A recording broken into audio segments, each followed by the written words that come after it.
Hey everybody, it's Mike.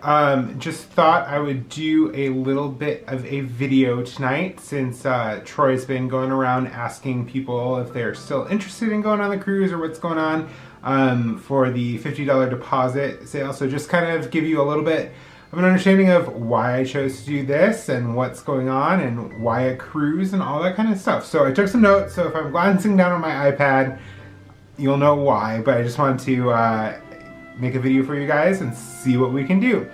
So why did I decide on a cruise?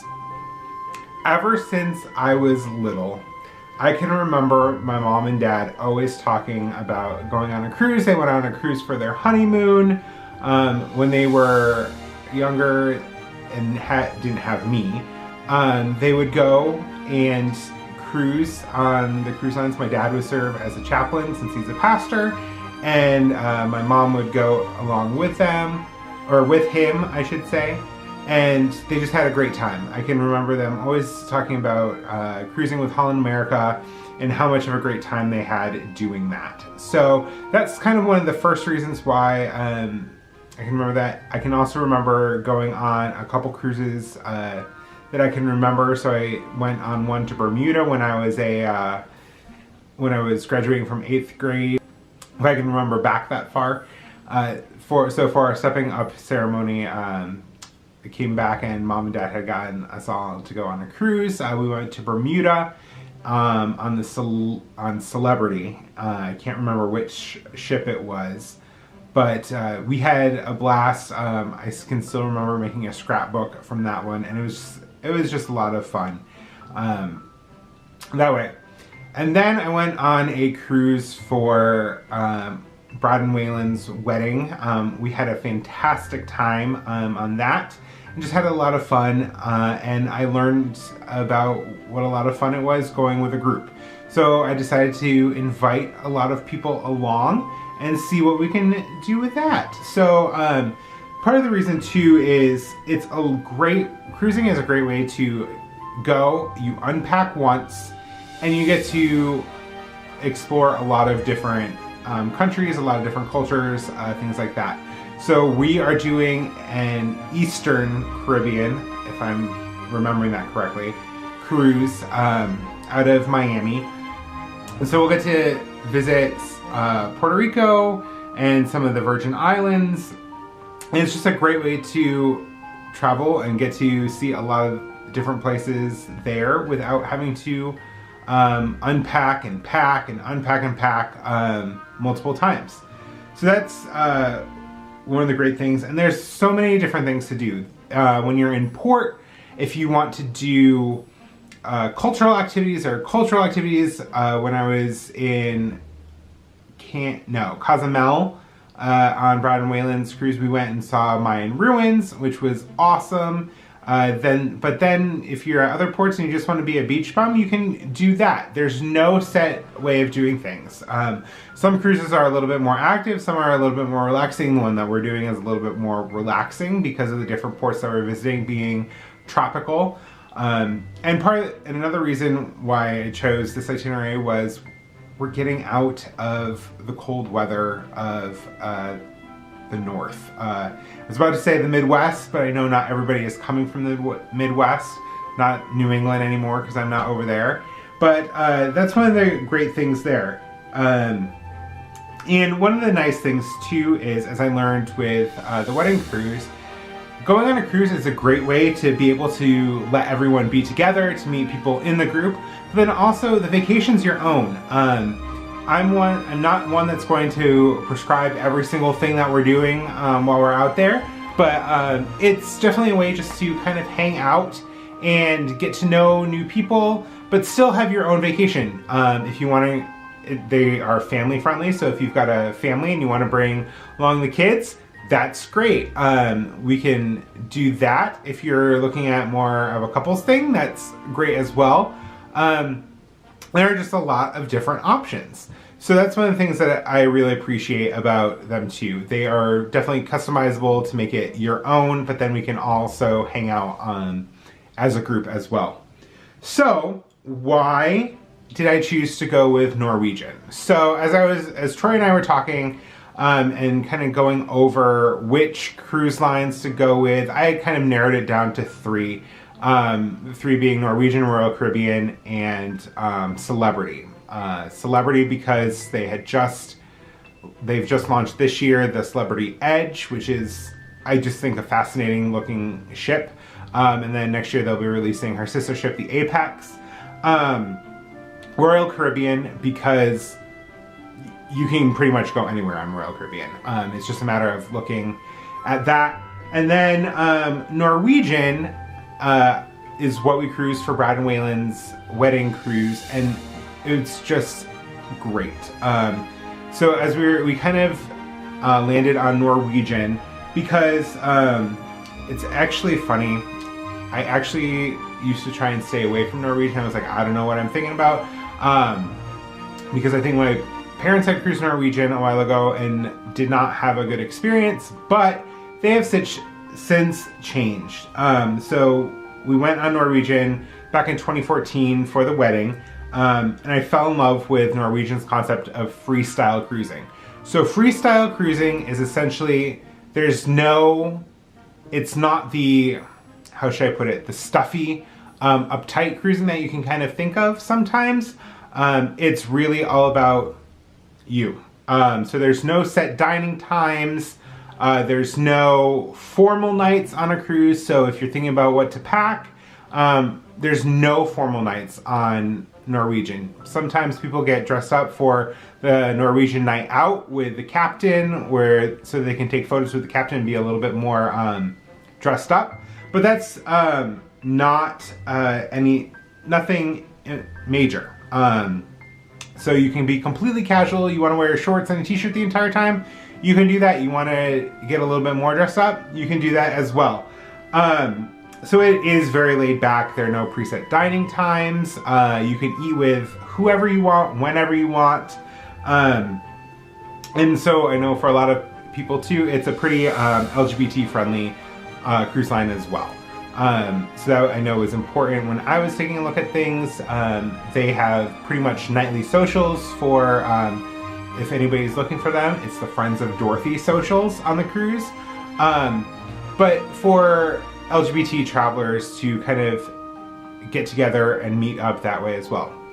Also, another reason is Norwegian was actually just voted by Porthole magazine, which is one of the top cruise magazines. They were just voted the #1 cruise line for solo travelers. So if you're going and you don't have anybody to go with, you can still meet up with some of the solo travelers. Plus on a lot of their newer ships, including the Encore, which we're going on, they do have solo cabins as well. So they call them studio cabins. They're designed really for one person. It's key card access only to the special kind of ship within a ship opportunity.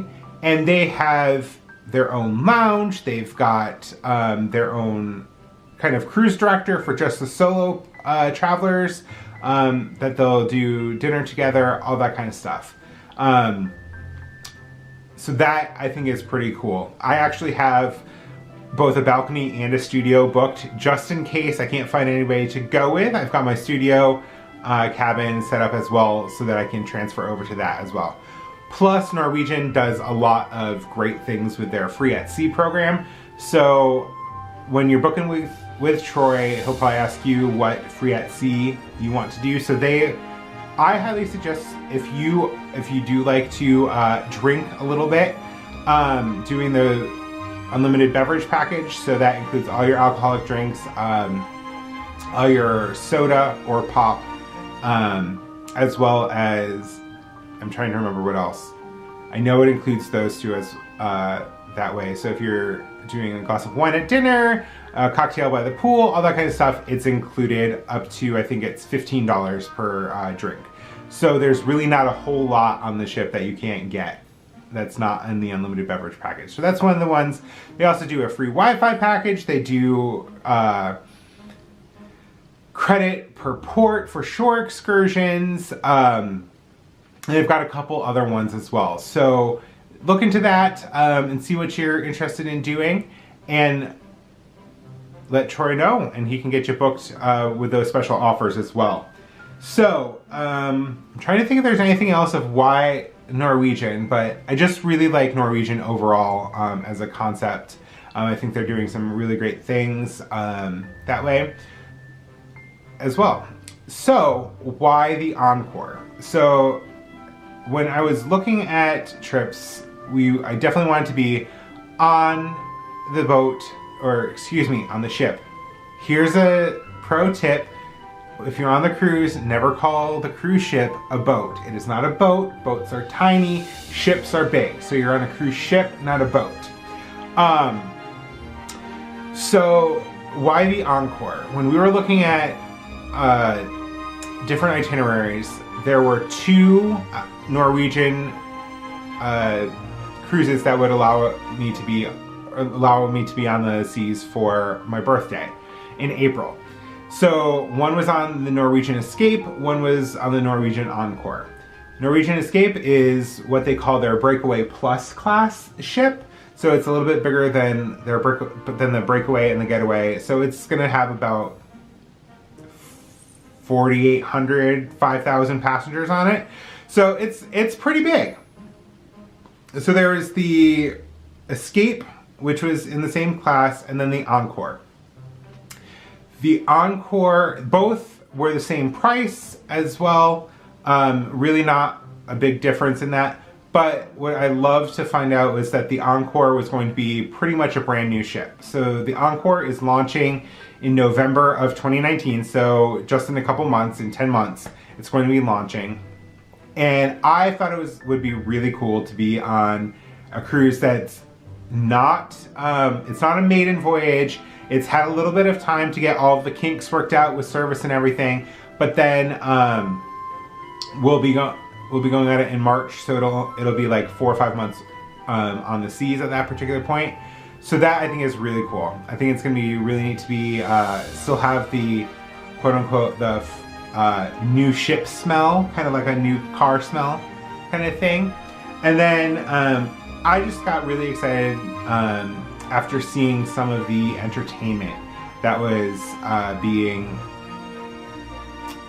put on for the Encore. So if you're not aware, one of the shows that is on the Encore will be the Choir of Man, which my friend Alex has seen and has said is amazing.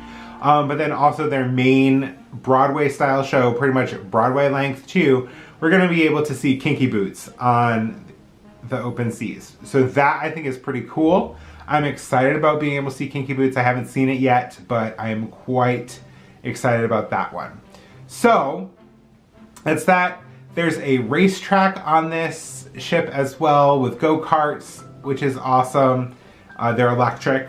They're not going to be, they're not gas powered, so don't worry about that. They are electric go-karts. There's a laser tag area. There's some virtual reality simulators. It's just going to be it's a really cool ship. There's going to be a lot of different things to do. Plus you've still got the pools and all of that kind of stuff. Norwegian is also famous for some of their specialty dining restaurants, which is great. I'm going to be excited to see which ones they put on. I'm sure that a lot of the staples will be there, but we will see, and I'll keep you updated as we go along. So I just wanted to give you guys kind of an overview of why I chose a cruise, and then what to kind of expect, and why Norwegian, and why the Norwegian Encore. So we will see what's going on, and I really hope that you will join us. So if you haven't yet, make sure to give Troy a call. I'm going to put his number in the post, and you can give him a call and book your cabin, and hope to see you on the high seas. Hope you all are having a great year, and we will talk to you later. Bye-bye.